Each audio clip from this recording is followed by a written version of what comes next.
Kick the baby, punch the child, jump in front of the bus.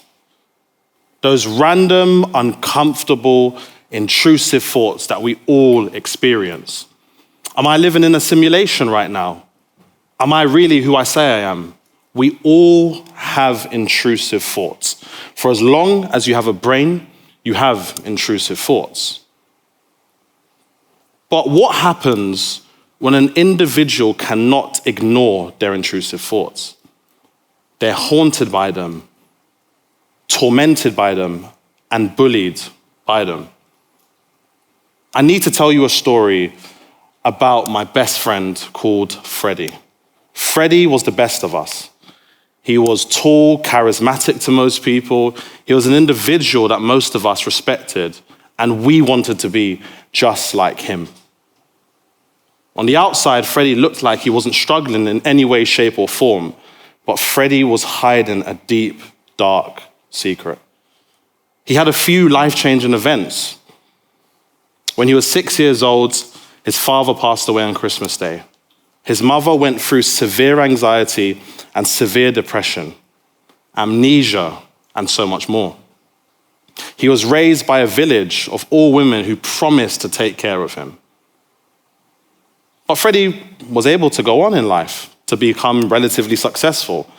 He went on to become a very well-known commercial model for a good couple of years. We wanted to be like Freddy. Freddy had it all. He was able to go to places to be recognized. He could go to events and everyone would be able to let him in. He was the best of all of us.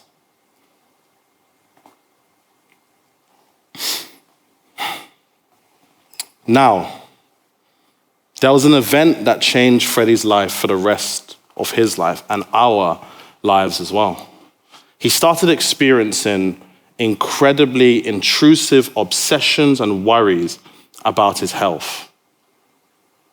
The fear that perhaps he had HIV, the fear that he thought he might have had somehow chlamydia or anything that popped up into his head, Freddy became cripplingly afraid. After that, the fears migrated onto him questioning his sense of sexuality. He wasn't sure who he was. Freddy was the one person in the world that you would have never thought would have doubted who he was. We came to him when we were struggling. He was the strong one. But somehow his world was crumbling. And then his fears moved on to becoming somehow a sexual assaulter. For years, we wondered why he didn't tell us, and we couldn't understand. But for how many of us would we be able to go and tell people that we're having those type of intrusive thoughts?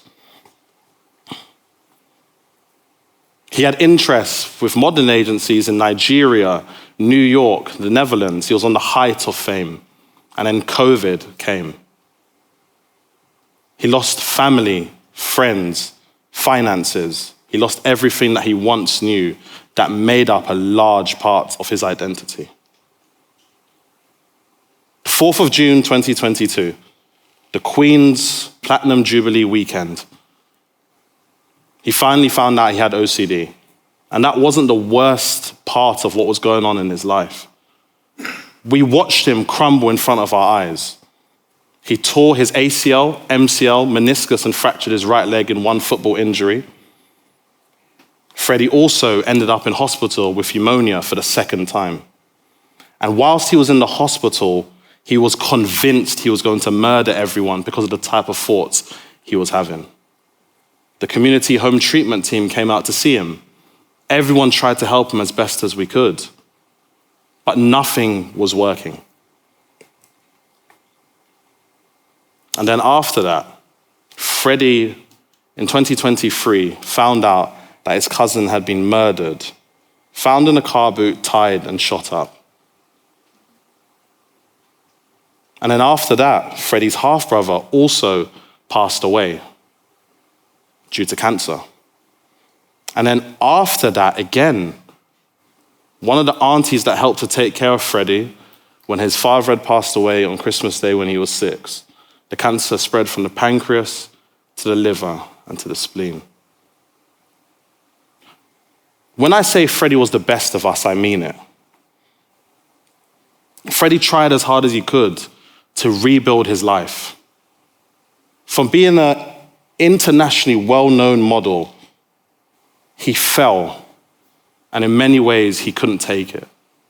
So he started working at the Lego store. The Lego store was something that helped him to understand the world growing up. He used to steal little minifigures out of the sets in Woolworths at the time because his mum couldn't afford it.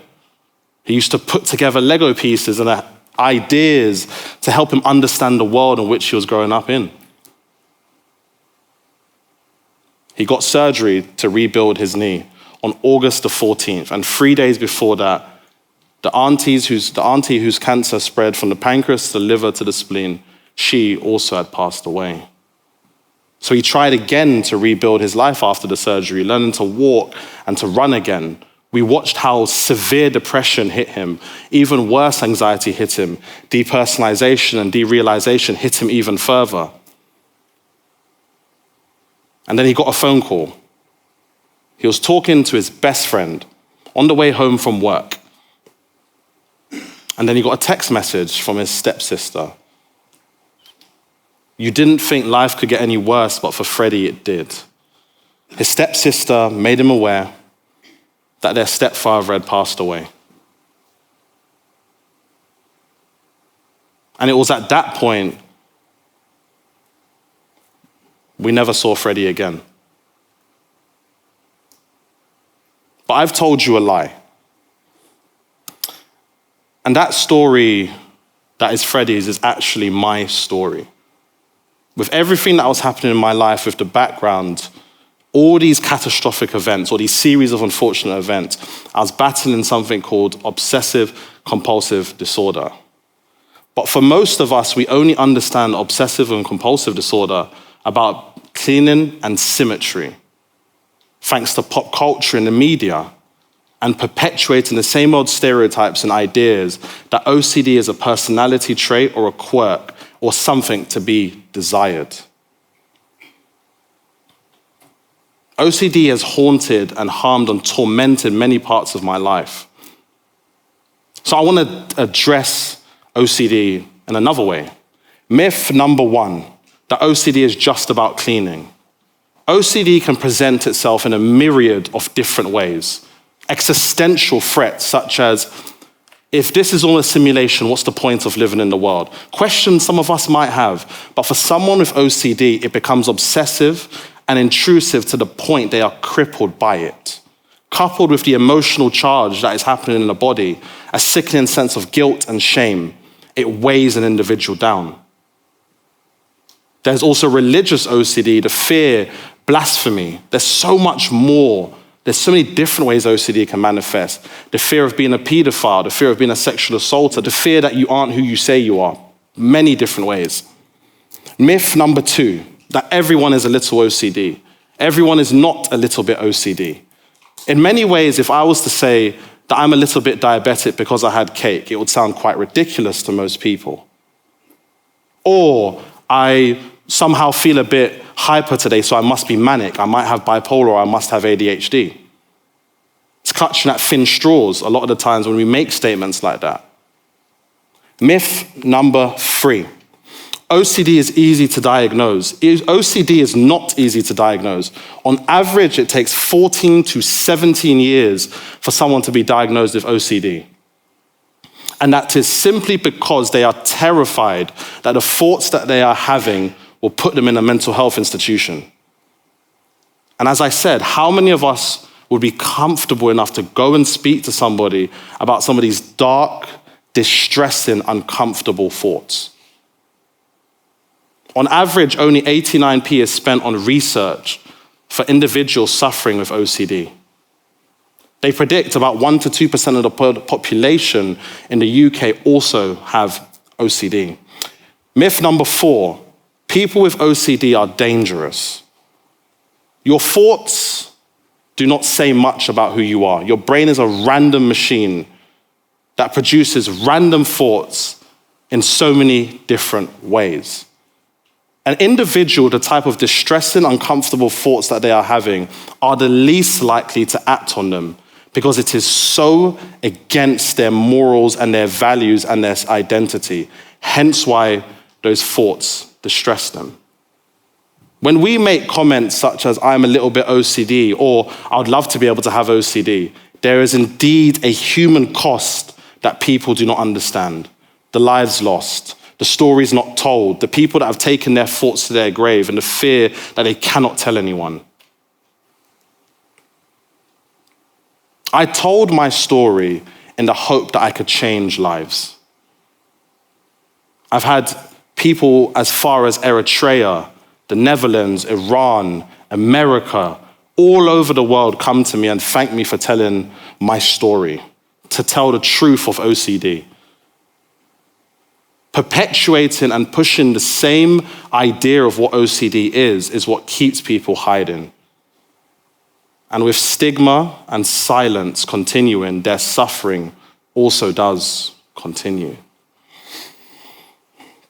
So, I want to be able to reintroduce myself as Shaun Flores, the mental health advocate, an individual hoping that I can change lives one day at a time by telling my story about OCD. All the death and all the loss and everything that happened to me taught me so much about myself and who I wanted to be. If I can change a life one day at a time, and if someone out there feels brave enough to tell someone the type of thoughts that they are having, and for them to realize they are not a monster, then my suffering has been worth it. OCD was the worst thing to ever happen to me, but I've been determined to be the worst ever thing to happen to OCD. So the next time you think about someone making comments about OCD, remember Freddy's story, but remember Freddy's story is my story. Thank you so much.